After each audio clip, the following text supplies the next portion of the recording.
Hey, Mark Mascola here. I want to welcome you to today's Powerless to Powerful video. Now, this is from the Elevate Your Recovery video series, and today's video is called The 3 Distinct Phases of Recovery. Now, I'm going to bet you've never heard of the 3 distinct phases of recovery. You know, most guys think that you just go to a meeting a couple times a week, get a sponsor, do a few other things, and that's all recovery is about. Well, I'm here to tell you, to go from powerless to powerful means you need to find a purpose for your recovery and a purpose for your life because of your recovery. Phase 1 is the physical abstinence phase. That's just where I, choose to quit doing what I was doing and my life gets better.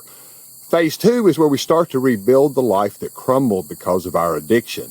And phase 3, and I'm sure this is not what you and your sponsor talk about, probably not the stuff you're ever going to hear at a meeting. Phase 3 is the discovery and life's purpose phase of recovery.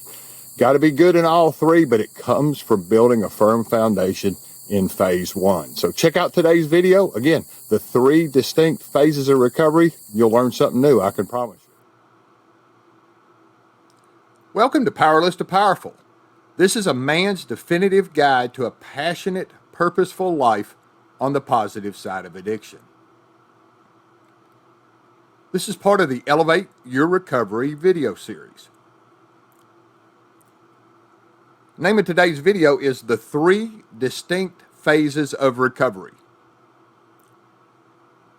Have you ever heard that there are 3 distinct phases of recovery? The first phase is the sustained abstinence phase. The second phase is the rebuilding phase. And the third phase is the discovery, creation, and life's purpose phase. Know that our purpose in each phase will change. When we begin with a purpose, we will raise our awareness to new possibilities and begin to realize our unlimited potential to make these possibilities a reality. But in all 3 phases on the positive side of addiction, we must keep the primary thing the primary thing. This brings me to the first phase, the sustained abstinence phase. This is the physical, just quit using phase. Don't use and go to meetings is the message for phase 1 recovery. Feels good to be around people who are all fighting the same problem. Guidance from a group or a sponsor, and the power of social proof, just being around people who all have a common cause, is the power in phase 1. Now this is the addition by subtraction phase. We feel better for removing the source of so much pain, the source being our addiction. Some people will spend their entire time in recovery in phase 1. Although there's nothing wrong with that, understand that recovery is a great platform for personal and professional growth. The goal is to stretch and grow and learn to live with passion and purpose.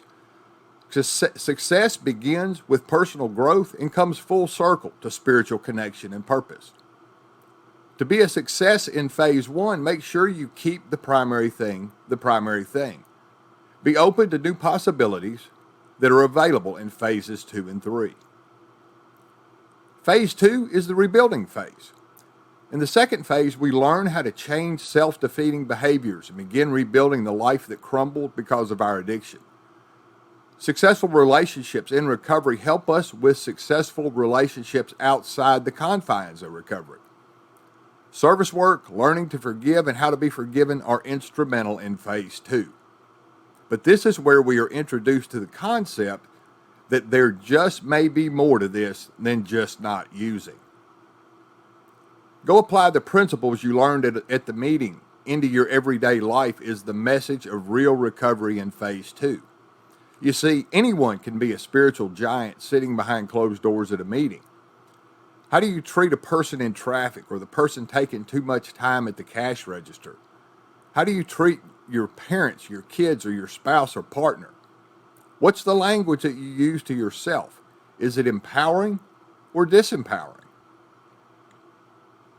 Phase 3 is the discovery, creation, and life's purpose phase.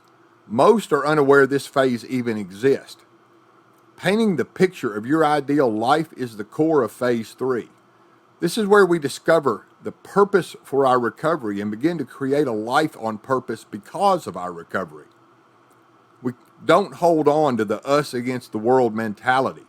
We discover the importance of taking personal responsibility for the life we choose to create and know that our results are up to us. Discovering our signature strengths makes us effective and efficient in creating and living our best life. It's the place where we learn to reach for a life where we are truly happy. We realize we no longer have to settle for the life we had. Many people find the source of their addiction was simply a misuse of a creative force inside of them. The language of phase 3 is to learn how to celebrate positive addictions. This is a language that you're not going to hear about at meetings, and your sponsor may not use either. This is the language Powerless to Powerful is all about. It requires an extreme level of faith and is not for the timid. We can make peace with the past and learn that it's okay to be an addict. Just change your addictions. Let go of the deadly and disempowering addictions of the past and adopt empowering addictions that help you make the world a better place. The first thing to remember is that all 3 phases of recovery are inclusive of and build on the previous phase. Now, this is where the majority of stumbling blocks occur. The first stumbling block occurs when we try to rebuild the life that crumbled, which is phase 2, before a period of sustained abstinence, which is phase 1. Now, few people have been successful rebuilding their life without sustained, not brief, not intermittent, but sustained abstinence. The second stumbling block includes feelings of unrest and boredom. We have reached a place where, removed from the pain, we seem to forget its intensity. We've grown so much, we do not feel recovery holds anything else for us, and there is no room for further growth. Now, this can happen between phase 1 and phase 2, or between phase 2 and phase 3. Is this as good as it gets? Did I really come here just to go to all these meetings? Surely there's more to this, isn't there? I'm sick of always hearing there's something wrong with me. You see, feelings of boredom and unrest are a calling forward into the next phase. The recovering addict and alcoholic faces 3 choices when the feelings of boredom and unrest arise. Number 1, I think going back to my addiction is a good idea. Now, I can promise you this is the wrong choice. Number 2, I'm going to stay right where I am. Now, this is a better choice, but there is a best choice. It's number 3. I'm open to reaching and stretching and growing to the next phase. Being good in a phase may prevent discovery or entrance into the next phase. Fear of letting go of something that's working often prohibits us from stepping into the unknown. Don't get stuck because of complacency. Remember, boredom and unrest are always a call to move forward. Once you're on this path of personal growth, keep going. It's not always easy, but it's always worth it. Remember, we are only powerless over our addiction, not our lives. We are extremely powerful when given back our choice. This is your life.